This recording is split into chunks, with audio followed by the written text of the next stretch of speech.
असफलता में भी उत्साहिता नहीं आएगी। हम सफलता को एक दिन चूमेंगे, एक दिन उसको प्राप्त करेंगे। हमारी बात को अच्छे से समझ लीजिएगा। प्रश्न तो आपका है, लेकिन लगभग प्रश्न ये सभी का है। ये प्रश्न लगभग सभी का समाज का है और ये लाखों लोग सुनते हैं, इसलिए हम इसको विस्तार से कह रहे हैं। चरित्र पावन, उद्देश्य महान, नाम जप, कर्तव्य का पालन, विजयी ही होगे कहीं भी हो। मेरे कान में शब्द भी काम भोग का न पड़े, क्रिया और संग मात्रा भी हंसता, संग आदि अन्य चेष्टाएं ये तो दूर की बात रही, मेरे कान में भी काम शब्द न पड़े। उसी वीर से संतान उत्पन्न होती है जिसको आप नष्ट कर रहे हो, जिसको आप ऐसे पानी में बहा रहे हो, व्यर्थ फेंक रहे हो, तो उसको भ्रूण हत्या का पाप लग रहा था, तुमको पुण्य लग रहा है, वीरपात कर रहे हो तुम। सप्तम धातु वीर, एक मन शुद्ध सात्विक पौष्टिक अन्न के बाद एक बार के लिए तैयार होता है। और यहाँ बच्चे खिलवाड़ में 2-2 3-3 बार रोज, अब क्या होगा उनका? हड्डियों तक की सामर्थ्य नष्ट हो जाएगी, कुछ दिनों बाद देखना बंद हो जाएगा, ऐसे चौंधियाने लगोगे, खड़े होने में चक्कर आएगा, कमर दर्द करेगा, पैरों में टूटन बनी रहेगी, दिमाग में टेंशन बनी रहेगी, पढ़ोगे तो कुछ याद नहीं रहेगा, स्मृति नष्ट होने लगेगी, एक नास्तिकता छा जाएगी। अधिकतर दाईं करवट से सोना ब्रह्मचर्य के लिए लाभदायक रहेगा।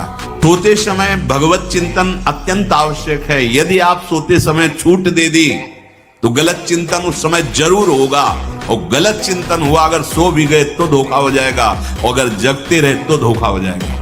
इन इंद्रियों को सीधे अनुशासन में लीजिए ना। आपका स्वरूप इंद्रियां थोड़ी है, आप इनके संचालक हैं। आपकी सामर्थ्य से सामर्थ्यवान होकर आपको बांधे हुए हैं। थोड़ा तो आनंद लीजिए प्रकृति का वार सहने का। अगर शरीर रुग्ण नहीं है, जवान शरीर हो, ब्रह्मचारी हो, आग है अंदर, सहो हर प्रकृति के वार को, तुम्हारा बाल बांका भी कोई नहीं कर सकता। सावधान। सुंदर परस्पर शरीर देखकर एक आकर्षण होता है, बस केवल आकर्षण है, कुछ नहीं। अच्छा, आपके शरीर में क्या है? 9 द्वार हैं इस देही में।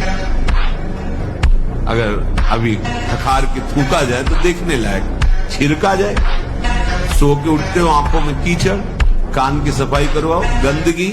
और जब ब्रह्मचर्य रहा जाता है तो उसको सुविधा माया देती है ब्रह्मचर्य नष्ट करने की। ये बैठालना चाहिए। जैसे आप नियम लिए कि मैं आजीवन ब्रह्मचारी रहूंगा, तो आपको पक्की सुविधा एक समय आएगी कि आप आराम से भोग लीजिए, कोई नेगेटिव नहीं, कोई नकारात्मक सोच भी नहीं आएगी। आप उसको स्वीकार करें, क्योंकि आपके व्रत को भंग करने के लिए माया ऐसी सुविधा देगी कि तो साधक जीवन भर इस बात से सावधान रहे। यदि नैष्ठिक ब्रह्मचर्य, क्या जीवन ऐसा अगर हम भगवान के भक्त का वेश धारण करके अपनी रसेंद्रिय और जनेंद्रिय के सुख के लिए भटक रहे तो धिक्कार है, हमारे जीवन को धिक्कार है। श्वांग रचने से काम नहीं चलता। अपने जीवन को प्रभु के चरणों में जो समर्पित कर देता है वही महात्मा बनता है। मनमानी आचरण बड़ा विचित्र खेल है। हम भेष रख करके भी वही करना चाहते हैं जो संसारिक जन करते हैं। फिर हम में और संसारिक में अंतर क्या रहा? क्या मुर्दे जैसा जीवन, जो इंद्री जैसा चाहे वैसा डाउन कर दे, जैसा चाहे वो हमें शोक दे दे, दुख दे। थोड़ा सा साहसी बनो। तुम भगवान के अंश हो, तुम कुछ भी कर सकते हो, कुछ भी, बुरा से बुरा, भला से भी भला। चाहे भजन मार्ग हो, चाहे संसार का मार्ग हो। अभ्यास योग युक्तेन चेतसा नान्यगामिना। हारना किसी को पसंद नहीं, किसको अच्छा लगता है हारना? तो फिर अभ्यास में प्रमाद क्यों किया? तुम्हारे शरीर में अगर ब्रह्मचर्य है, तुम्हारे शरीर में अगर व्यायाम की स्फूर्ति है और अभ्यास है, तो किसी भी मार्ग में जाओ, विजयी ही विजयी रहोगे। परमार्थ के पथिक को ध्यान रखना चाहिए। कभी भी किसी को मैथुन धर्म से युक्त जो है उस दृश्य को नहीं देखना चाहिए, और ऐसे लोगों से अपना संबंध नहीं बनाना चाहिए, मित्रता नहीं बनानी चाहिए, सदैव अकेला रहना चाहिए और इंद्रियों को बहिर्मुख नहीं होने देना चाहिए। यदि संग करे तो भगवत प्रेमी महात्माओं का, नहीं तो एकांत में अनंत महिमाशाली प्रभु के नाम रूप का चिंतन करे। अब हम कैसे बताएं, पता नहीं कैसे बुद्धियां मतलब भ्रष्ट होती चली जा रही हैं। निर्बल जीवों को मार के खाने से कोई तो क्या प्राप्त कर लोगे? क्या प्राप्त कर लोगे? नमक रोटी खाओ, संयम से रहो, दूसरों की सेवा करो, भगवान का नाम जप करो, और ये मत सोचना कि अर्थ प्रधान जीवन होना चाहिए। यदि हरि का आश्रय ले लिया ना, अर्थ खुद तुम्हारे चरण चूमेगा। अब आप बताइए कि जीवनी शक्ति वीर्य, जो एक मन अन्न खाने के बाद एक बार बच्चा पैदा करने की सामर्थ्य वाला वीर अंदर आता है, और हमारे कहीं वीर की थैली नहीं है, कहीं भी नहीं है। जैसे पित्त की थैली होती है, ऐसे वीर की थैली थोड़ी है। एक मनोवाह नाड़ी है, वो रक्त की मथानी है। जिस समय हम काम वेदना और चेतना से युक्त होते हैं, वो मंथन करके पूरे शरीर से, जब वीर शक्ति शरीर से निकलेगी तो पूरी नस नाड़ियों में तनाव होगा, और वो शक्ति बाहर वो खोखला कर देती है। ये हस्त में तुम खोखला कर देता है, हड्डी तक की शक्ति निकाल देता है। और कमर दर्द होना, माथा दर्द होना, ज्यादा विचार करने की सामर्थ्य न रह जाना, स्मृति न रह जाना। आज पशुता बढ़ रही है, पशुता बढ़ रही है।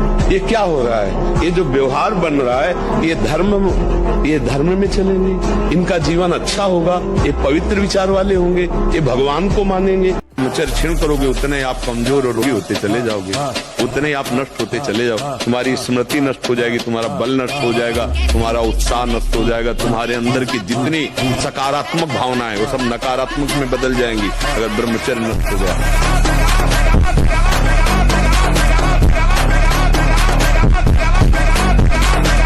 ब्रह्मचर्य ऐसा कैसे हो सकता है? यदि एक बार हुआ तो 1000 बार मैं प्रयास करूंगा, और इस पर विजय, वो मतलब जिद्दी स्वभाव, एक निष्ठा उसी से आती है, उसी से।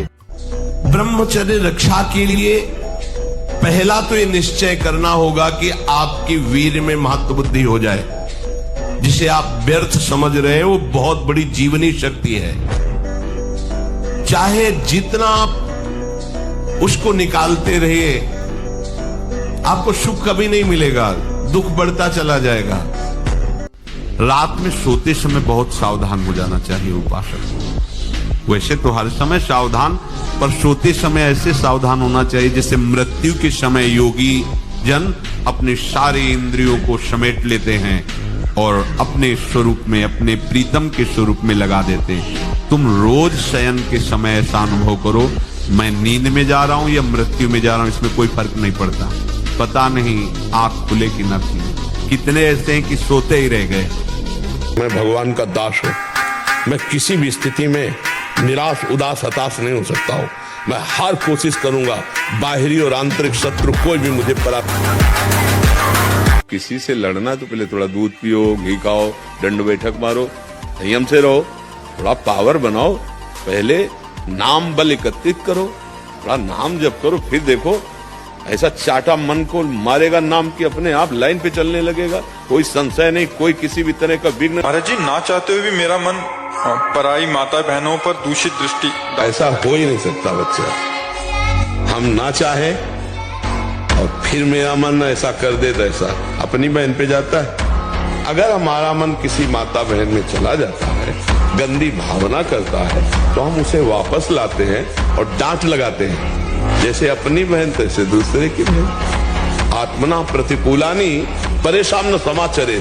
हमारी बहन को कोई गंदी दृष्टि से देखे तो कैसा लगेगा? तो हमको अपनी आंखें संभाल के रखनी, दूसरी बहन बेटियों की तरफ गंदी दृष्टि नहीं देखनी। श्री हरिवंश गुरुदेव महाराज जी, जब अपने मन में विकारों और विचारों का असीम शोर होने के कारण प्रभु से बार बार याचना करने पर भी पारमार्थिक और सांसारिक देखो, हमारी यही थोड़ी थोड़ी बात का उत्तर लो तो अच्छा रहेगा।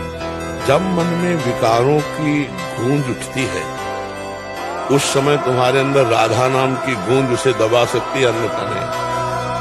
अगर विकार अपने गूंज रहे हैं, उस समय तुम उनकी सुनने की चक्कर में पड़े, जो विकार और विचार हैं तो तुम्हें बहा देंगे, डिप्रेशन तक पहुंचा देंगे। अगर उसी समय काट के राधा राधा, वो कहेगा सुनो मेरी बात, देखो मैं क्या चित्र दिखा रहा हूँ, राधा राधा राधा, काट डिलीट कर दिया। जो ब्रह्मचर्य व्रत में रहना चाहता हो उसको सावधान रहना चाहिए।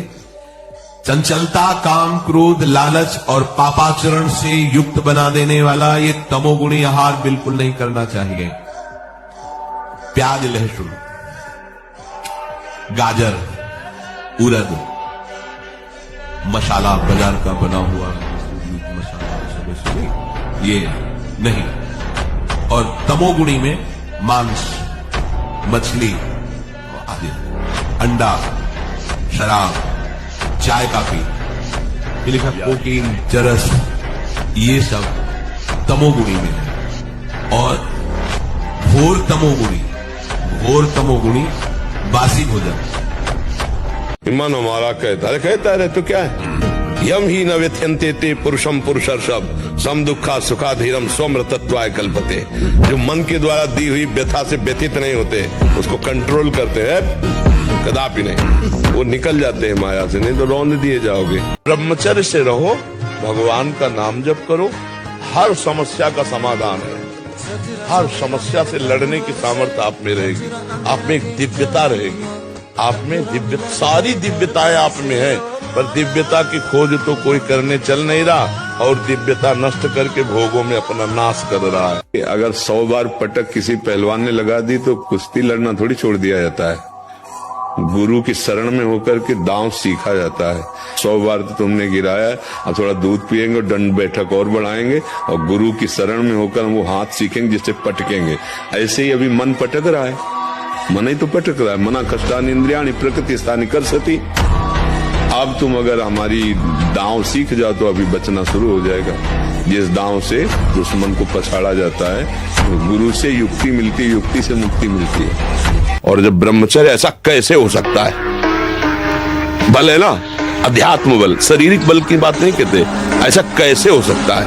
यदि एक बार ऐसा हुआ तो 1000 बार मैं प्रयास करूंगा और इस पर विजय। वो मतलब एक जिद्दी स्वभाव, एक निष्ठा, उसी से आती है, उसी से। पहले खेती जोतते थे ना किसान, एक फार वाला होता था और पूरे खेत को उसी से जोतला है। बलवान होते, 2 लीटर मठा और 8 रोटी पाए, बैल की जैसी ताकत। अगर बैल को नाक पकड़ के रोक ले तो वो वही खड़ा हो जाए।